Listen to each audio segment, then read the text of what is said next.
Hello dears.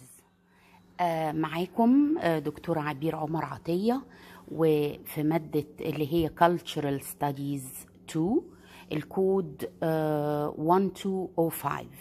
بعتذر لحضراتكم عن عدم قدرتي على الوجود بشكل فيزيكال في بعض محاضراتنا نظرا لظروف مرضية، ولكن كان لازم يبقى فيه بديل عن وجودي معاكم كل جمعتين، وفضلت ان انا اعمل تسجيلات تبقى فيها شيء مختلف عن المحاضرات المسجلة اللي نازلة لحضراتكم على السايت بتاعكم او اللي موجودة على اليوتيوب، مختلفة بشكل فيلمي. يعني أنا هعتمد فيها على إن أنا أقدم المعلومات اللي هي موجودة في اليونتس بتاعتنا بس في صورة أفلام. الأفلام دي they are short movies، ولكن وطبعا هم in English، بتغطي الفترات التاريخية اللي المفروض احنا بندرسها وبنعرفها كباك جراوند انفورميشن على التطور التكنولوجي اللي كان بيحصل في تاريخ انجلترا من قبل العصور التاريخية اللي هي ابتدت تؤرخ التاريخ. فبنبتدي من أول ما قبل التاريخ، في عندنا 3 يونتس عليه اللي هو الستون ايج، ويلي البرونز ايج، ويلي الايرون ايج. الثلاث محاضرات اللي عند حضراتكم ممثلين للثلاث يونتس اللي موجودة في الكتاب، معلوماتهم موجودة اوريدي عند حضراتكم، والتركيز فيها على الديفلوبمنت في التكنولوجي، ولكن لازم نبقى فاهمين كويس قوي الخلفية التاريخية. مش هقدر ان انا اتكلم على انجازات لناس موجودة في مكان من غير ما اقول امتى كان ده بيحصل وكانت الظروف ايه، سواء كانت مناخية او سياسية. لازم ده المفروض نبقى عارفينه. بتمنى طبعا الفيديوهات دي تدي باك جراوند انفورميشن تدعم اللي موجود عندنا في الكتاب واللي حضراتكم بتشوفوه في المحاضرات. ومش عايزة حد يقول طب وهي المحاضرات دي لازمتها ايه او ايه علاقتها بامتحاننا، لان احنا متفقين ان الامتحان سوري بيبقى اجراء بيتم في نهاية الكورس، وانا شايفة ان الكتاب وافي ومستوفي طريقة الأسئلة اللي هتتوقعوها في الامتحان، وتدريبات كتيرة جدا موجودة عندكم في 6 ابليكيشنز على 6 يونتس اللي موجودة في الكتاب، زائد ان في تأكيد على المعلومات اللي احنا هننتظر نختبر فيها في امتحاننا في المحاضرات المسجلة ال6 اللي موجودة عند حضراتكم على السايت وعلى اليوتيوب.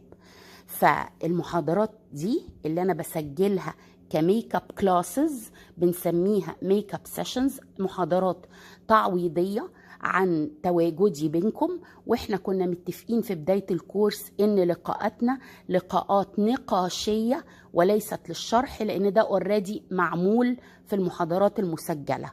فاحنا بنستعرض المعلومات بس بصورة شيقة اكتر ومن خلال مادة فيلمية. في هنا في المحاضرة دي هيبقى فيه 2 فيديوز انا بغطي فيهم ال3 يونتس الاولانيين، يعني نص المنهج بتاعنا. هسيب مع حضراتكم الفيديو الاول هنشوفه ونشوف الاوريجينز اوف ا نيشن، بدايات تكوين شعب، اللي هم طبعا the British people. وزي ما شرحنا قبل كده احنا المفروض بنبتدي نشوف تكوين البريتش ايلز من البداية كان عامل ازاي. احنا عندنا كمان قبل الستون ايج كان في الايس ايج، الجليسير. فالفيديو اللي هنقدمه في الاول دلوقتي هيبتدي من الجليسير ايج ويتوقف عند الايرون ايج. طبعا مش بس هيتكلم على نشأة الجزر نفسها، هيتكلم على الانهابيتنس السكان، هيتكلم على their style of life زي ما احنا عارفين مادة الكالتشر بتقدم the style of life، ايه الكاستمز بتاعتهم، ايه التراديشنز بتاعتهم. وبعد ما نشوف الفيلم ممكن ان احنا نأكد على بعض النقاط اللي لازم هنراعيها واحنا بنذاكر ال 3 يونتس الأولانيين. Now I leave you with the video. 33,000 years ago, Britain was a desolate frozen wasteland. Not yet an island, it was unrecognisable from the Britain of today. A featureless landscape without a tree in sight. Herds of mammoth, reindeer and wild horses followed migration routes that took them across the entire North Eurasian continent in search of new grazing grounds. Bands of humans followed in their wake, never settling in any one place, always on the move. Theirs was a world of ice and stone. Yet from these unwelcoming beginnings, humans eventually settled in Britain, beginning with communities that hugged the coasts and rivers, who then gave way to agricultural workers who transformed the landscape with their farming.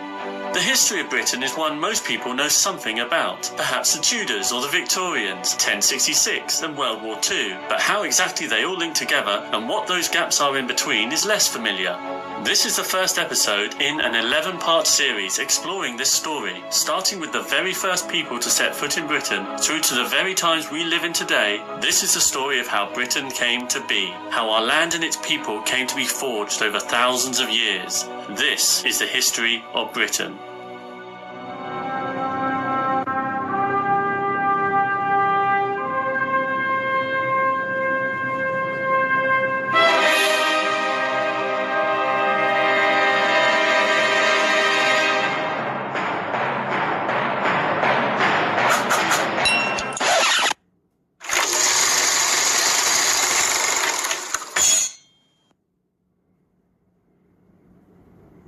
Back to those mammoths. The remains of one, along with a human who had taken part in hunting it, have since been discovered in a cave in South Wales. The bodies had been buried side by side, intentionally placed there as part of a funeral ritual. Perhaps during the hunt, this individual had died and his companions had his and the mammoth's remains interred together. Those remains are 33,000 years old, but the first human remains found in Britain are 800,000 years old. They do not belong to our species of human, Homo sapiens sapien. For hundreds of thousands of years, there were several types of human on the planet at the same time. Another kind, the Neanderthals, along with the tools they created, have been found in Britain dating from 400,000 years ago. So, we Homo sapiens sapiens were one of only several species of human to have lived and walked on this land. But around 30,000 years ago, the frozen grip of the most recent ice age enveloped Britain. During that time, no humans could venture there and ice lay a kilometre thick over parts of the land. A warming of the planet 20,000 years later melted the ice, and a Britain that we would more easily recognise today began to emerge.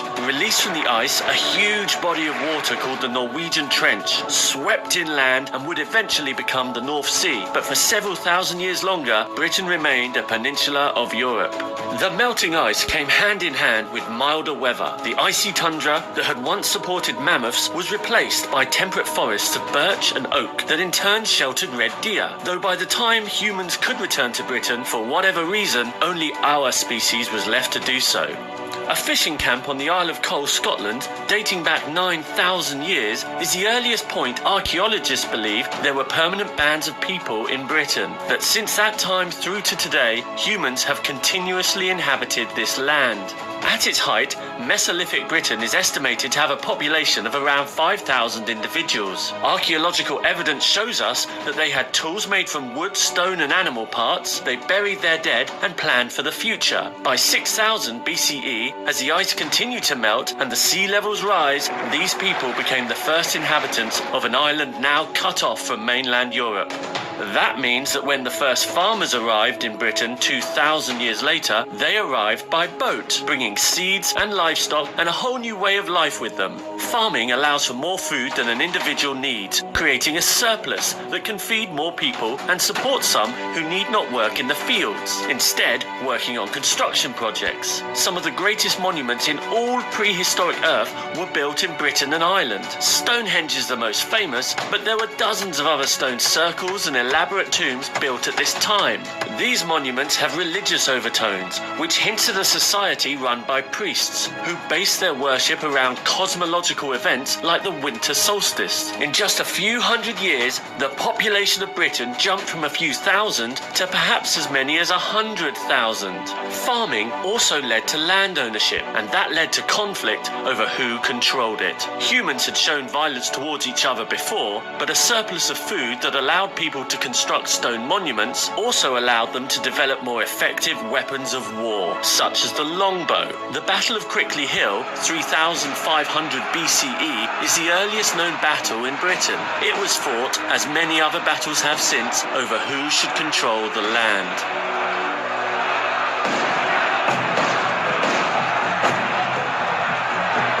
This early period is called the Stone Age because the most versatile material humans had to work with, other than wood, pottery and animal parts, was stone. Metals are easier to shape and can be both lighter and stronger than stone, but are rarely found in their pure form. Instead, they're deposited in different types of rock, so humans were not aware of metal's potential. But around 6,000 years ago in the Balkans, people discovered how to extract copper ore from rock, and that knowledge eventually spread to Britain with the arrival of the Beaker people, so named because their remains have often been found beside beaker-like pottery. Until the Beaker people, Britain was technologically backward compared to the rest of Europe, but the large quantities of copper ore found in Ireland and tin in Cornwall propelled it to the forefront of a new age in human development. Copper is a soft metal, too easily bent out of shape or its edges dulled to be much use as a tool, but copper and tin mixed together form bronze, the hardest metal of its time. With this literally cutting-edge technology, bronze produced better axe heads and the first swords, which were used as symbols of wealth. From a time of cosmological priests, status now came from owning bronze. Bronze Age Britain ushered in a new world of commerce and trade, as this newfound wealth fed a new demand for luxury goods from Europe and the Mediterranean. Settlements in Britain rapidly increased. Improved agricultural tools and a possible warming climate had improved Britain's productivity, perhaps increasing its population to 500,000 in only a few centuries. The Bronze Age had brought Britain a new society, more separated by class. Trade had increased, and the first proper villages and neighbourhoods from which cities would one day blossom were founded.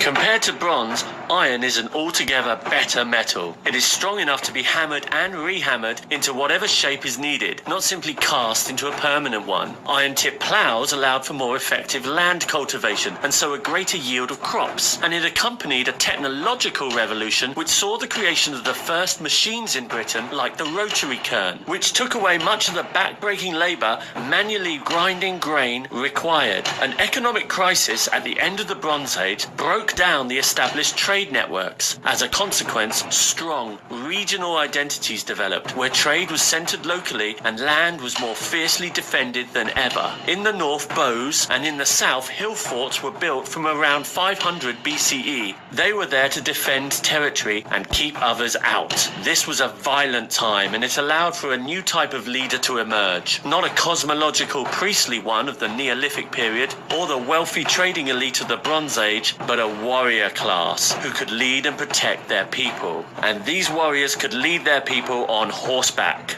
Of course, horses had been around then, but without the horseshoes and bites and reins and saddles, they'd been too troublesome to use regularly. The Iron Age led to mounted ridden horses and so revolutionized warfare. To better show off status, there were ceremonial shields and swords. Evidence of this come from the Snettingham treasure, dated to 75 BCE, which includes a gold torque. This was an altogether new type of status symbol.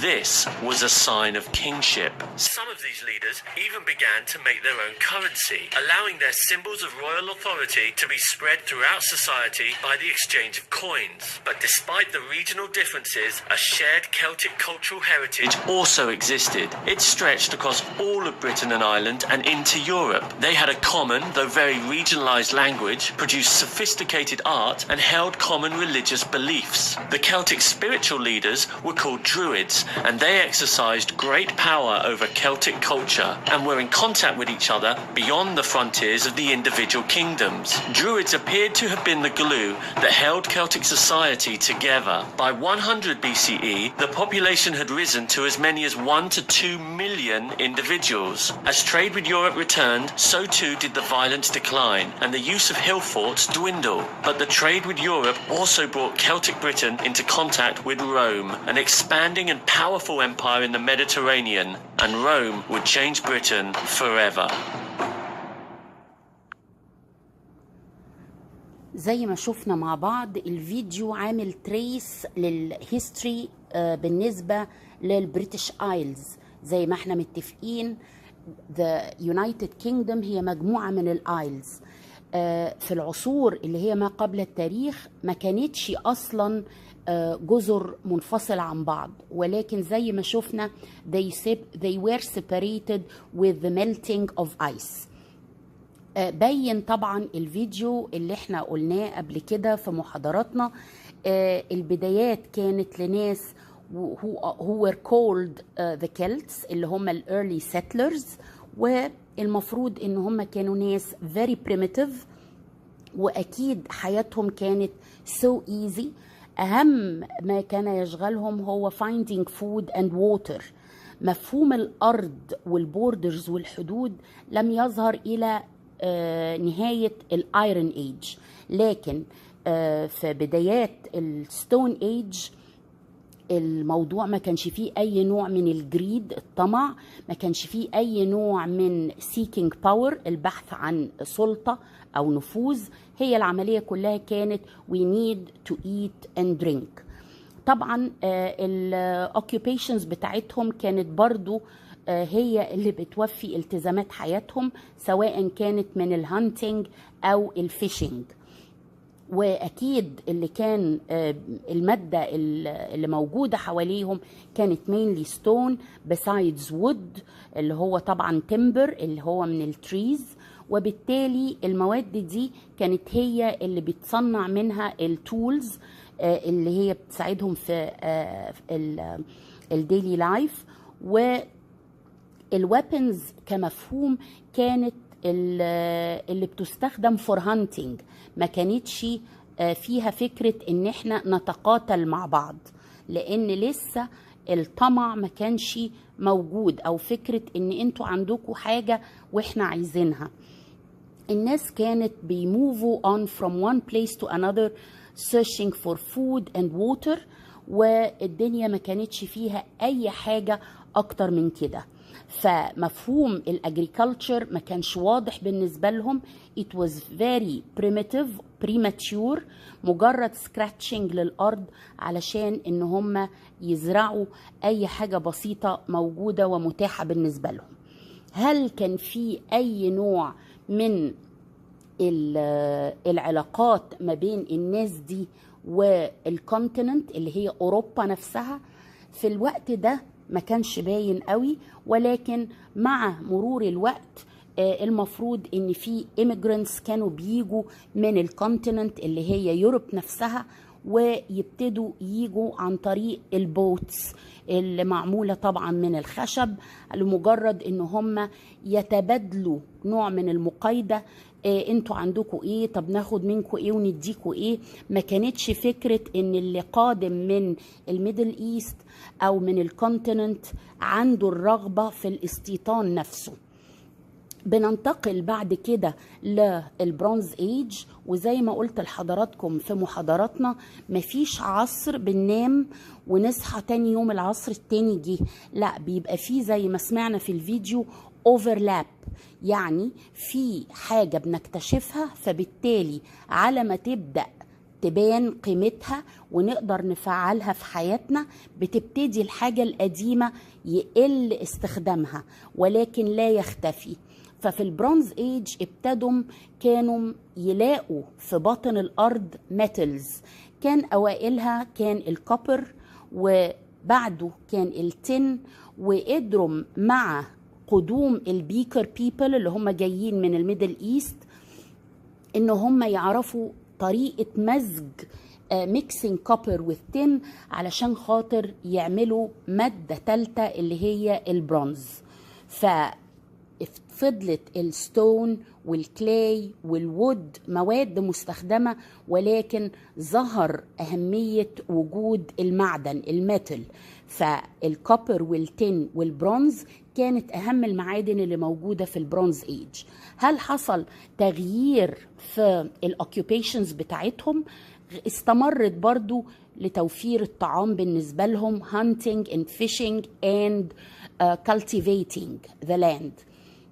اتطورت الكالتيفيشن او الاجريكلتشر، لان ابتدى بعد ما كنت بستخدم ادوات في الزراعه بسيطه معموله من الكلاي والوود، ابتديت استخدم فيها المعدن، وبالتالي I was able كساكن في هذا الوقت ان انا to go deeper into the earth.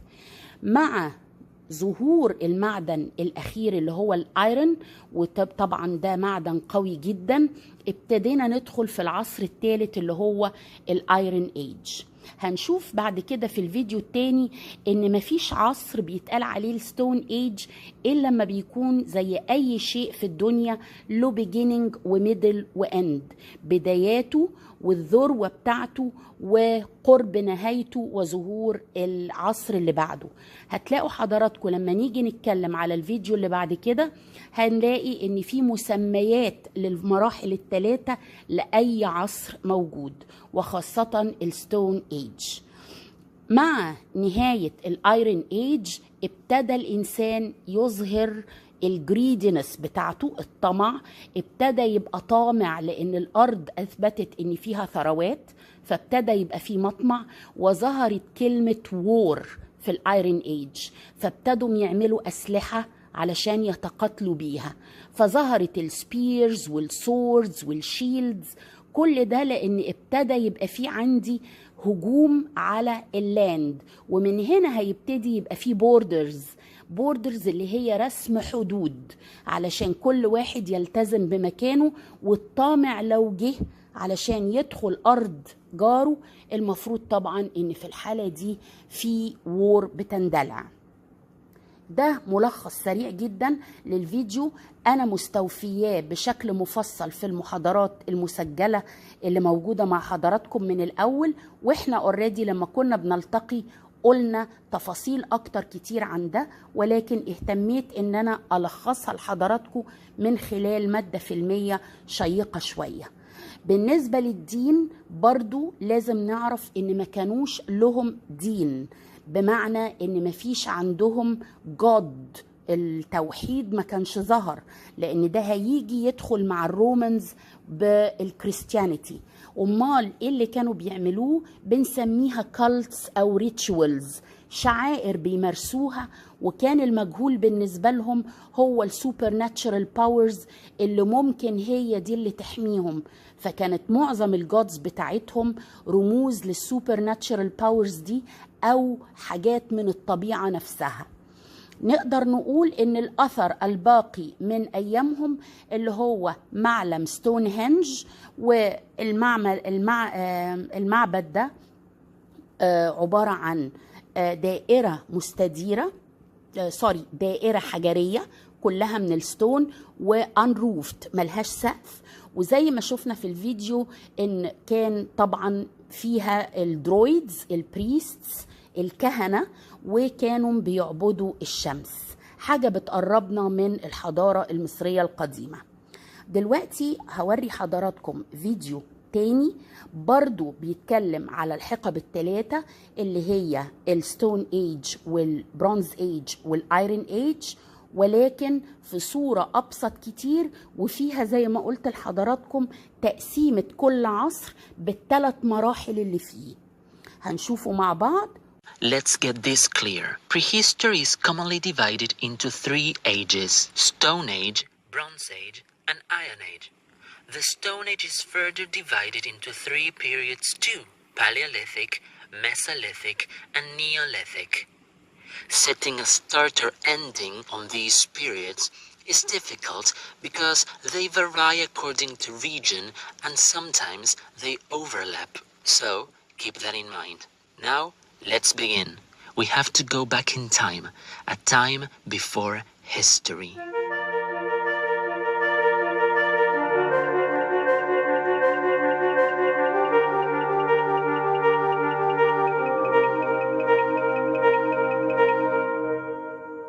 No, that's far too back in time. Where we want to go is to the last ice age. Last ice age! Welcome to Paleolithic Britain.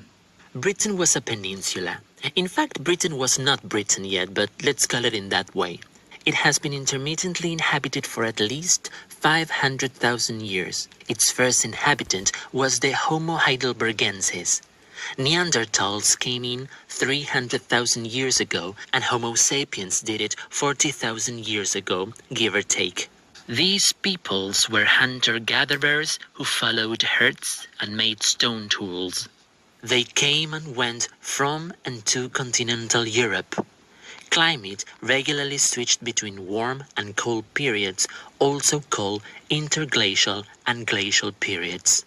And in 10,000 BC, the last of the great glacial periods ended. The world was getting hotter and hotter and hotter. The ice began to melt and Britain became fertile, and sea levels began to rise. Soon, plants began to grow and animals began to multiply. Where once there was ice, now were forests. This is Mesolithic Britain. With more welcoming climate, people began to come back, looking for animals, fish, and other food.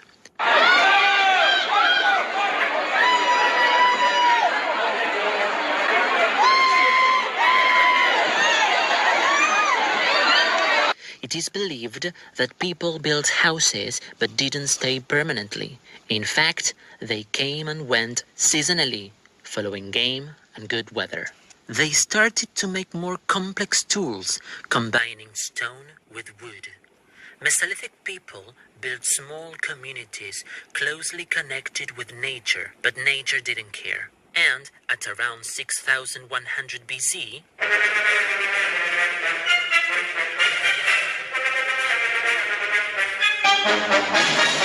a tsunami struck and the cataclysmic wave finally flooded the narrow bridge that still connected Britain to the continent.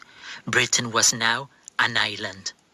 And this is the beginning of the Neolithic, a starting point of major changes in human history.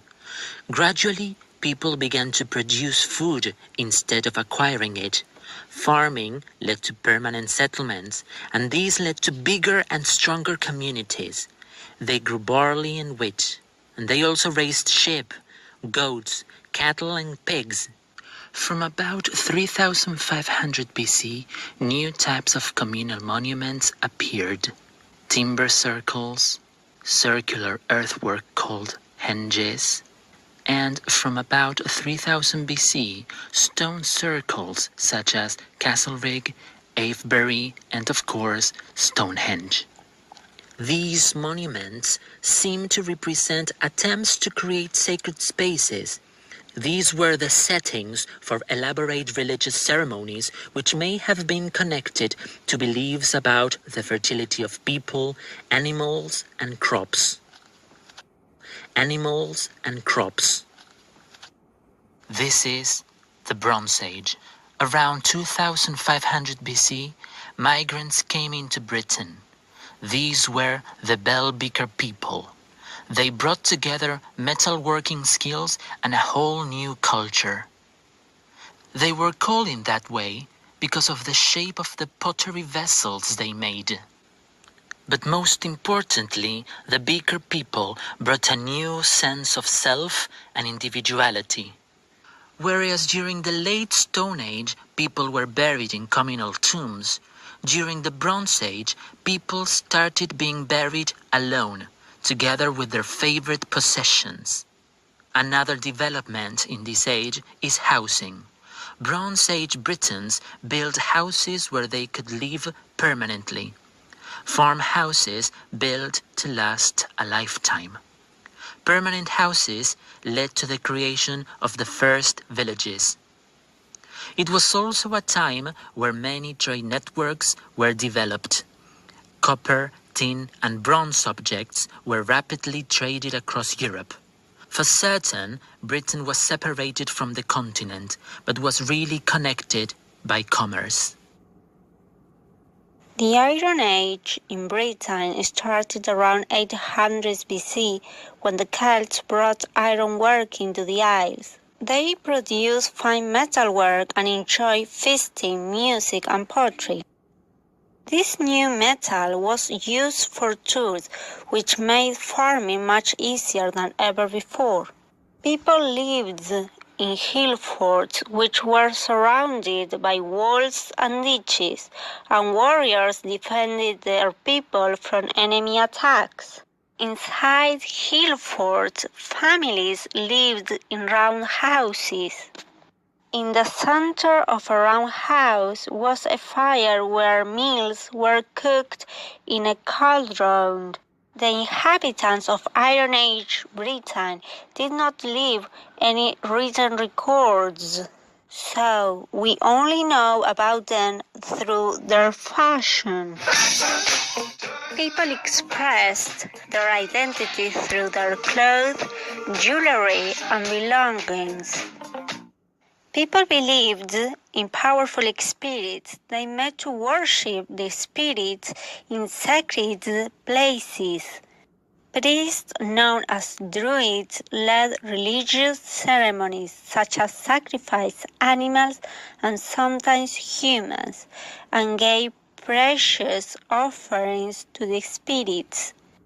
During the British Iron Age, large tracts of land in southern and eastern Britain were used to produce crops, and the Celts who lived there were skilled farmers. Farming methods remained substantially unchanged amongst the British peasantry from the Iron Age to the 17th century. To round up this video, remember that prehistoric Britain is divided into three: Stone Age, Bronze Age, and Iron Age. Remember that for your next exam. اوكي، زي ما شفنا برضو ده كان فيديو ملخص بقى التكنولوجي والبروجرس اللي حصل في حياة الكلتس من بداية الستون ايج وحتى نهاية الايرون ايج. التفاصيل الصغيرة معمولة وظاهرة ومكتوبة في الفيديو التاني. موجود كل ما له علاقة بالاجريكلتشر، كل ما له علاقة بالريليجن، كل ما له علاقة بالصناعات اللي كانوا ابتدوا يعملوها من البوتري، من الفيليجز، تقسيمات القرى اللي كانوا بيعيشوا فيها. وزي ما قلنا استمرت البريتش ايلز منعزل عن الكونتيننت. الحاجه الوحيده اللي كانت بتربط ما بين البريتش ايلز والكونتيننت اللي هي يوروب كانت التريد. أرجو إن تكونوا استمتعتم بالتو فيديوز دول ولملكوا كل المعلومات الضرورية واللازمة بطريقة ممتعة ولطيفة. وبإذن الله المحاضرات طبعا مكملة للفيديوز دي، لأن الفيديوز دي مجرد إطار فيلمي في entertainment مع توثيق للمعلومات. Thank you very much and let's meet in the following lecture.